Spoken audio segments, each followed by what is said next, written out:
ఆకాంక్షలకు అవసరాలకు అనుగుణంగా కూటమి ప్రభుత్వం పనిచేస్తుందని శ్రీకాకుళం శాసనసభ్యులు గొండు శంకర్ అన్నారు. శుక్రవారం శ్రీకాకుళం జిల్లా పరిషత్ కార్యాలయం ఎదురుగా ఉన్న ఏపీహెచ్బి కాలనీ కార్గిల్ పార్కు వద్ద నిర్వహిస్తున్న ఇది మంచి ప్రభుత్వం కార్యక్రమానికి శ్రీకాకుళం శాసనసభ్యులు గొండు శంకర్ ముఖ్య అతిథిగా పాల్గొన్నారు. ఈ కార్యక్రమంలో మున్సిపల్ కమిషనర్ ప్రసాదరావు, వివిధ శాఖల అధికారులు, స్థానిక సిబ్బంది, కార్యకర్తలు, ప్రజలు అధిక సంఖ్యలో పాల్గొన్నారు.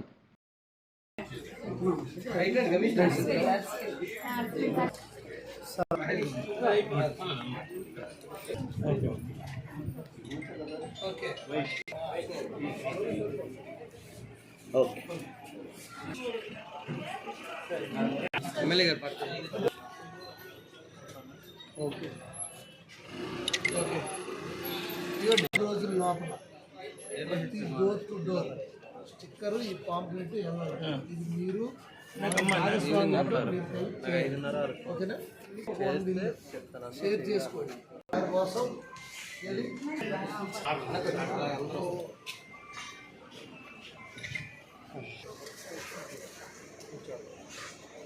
ఓకే ఓకే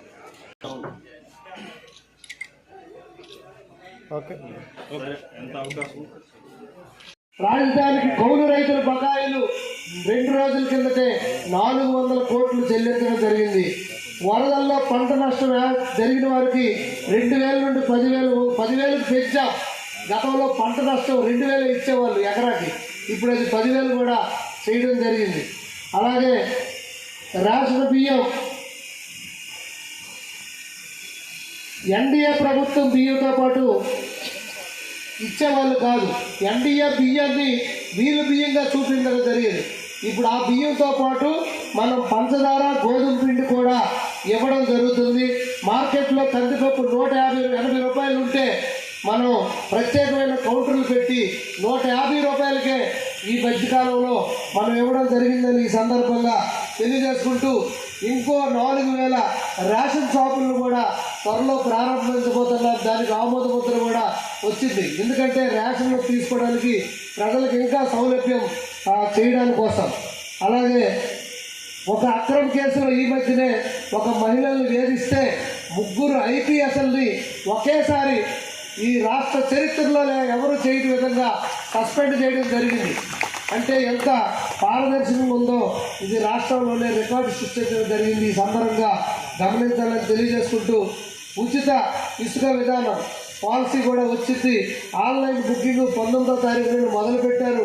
ఇంకొక వారం 10 రోజుల్లో ఇంకా మరింత సులభతరం అయ్యి ఇసుక కూడా వస్తుంది. తద్వారా భవన నిర్మాణాలను ఇంకా ఊపందుకోనుందని కూడా ఈ సందర్భంగా మీకు తెలియజేస్తూ,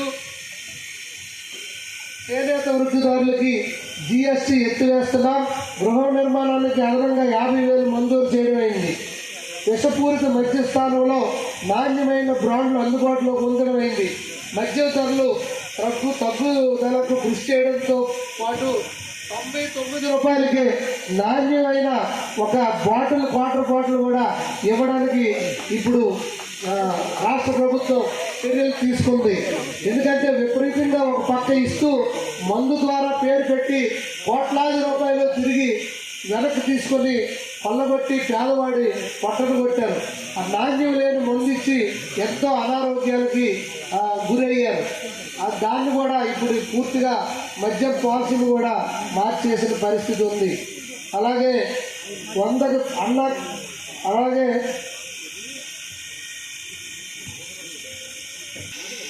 మత్స్యకారులు కోరగా 217వ జీవోను కూడా తక్షణమే రద్దు చేయడం జరిగింది. నాయి బ్రాహ్మణుల వేతనాలు 15,000 నుండి 25,000కు పెంచడం జరిగింది. 90 మంది ఎస్టీ యువతను కొత్తగా ఉపాధ్యాయులుగా నియమించడం అయింది. కోడిపారకు టీచర్ పోస్టులు 700 భర్తీ చేశాం. ఈ 100 రోజుల్లో చేసినదే ఇవన్నీ. అలాగే ఉపాధి పథకం ద్వారా 6.5 కోట్ల పని దినాలు పెంచాం. 54 లక్షల మందికి అదనంగా దీనివల్ల లబ్ధి చేకూరుతుంది. యుద్ధ అచ్యుతాపురం ఫార్మా ప్రమాద మృతులు 17 మందికి ఒక్కొక్కరికి కోటి చొప్పున 17 కోట్లు, తీవ్రంగా గాయపడ్డ 36 మందికి ఒక్కొక్కరికి 50 లక్షలు, అలాగే గాయపడ్డ 10 మందికి ఒక్కొక్కరికి 25 లక్షలు ఆర్థిక సాయం అందించడం జరిగింది.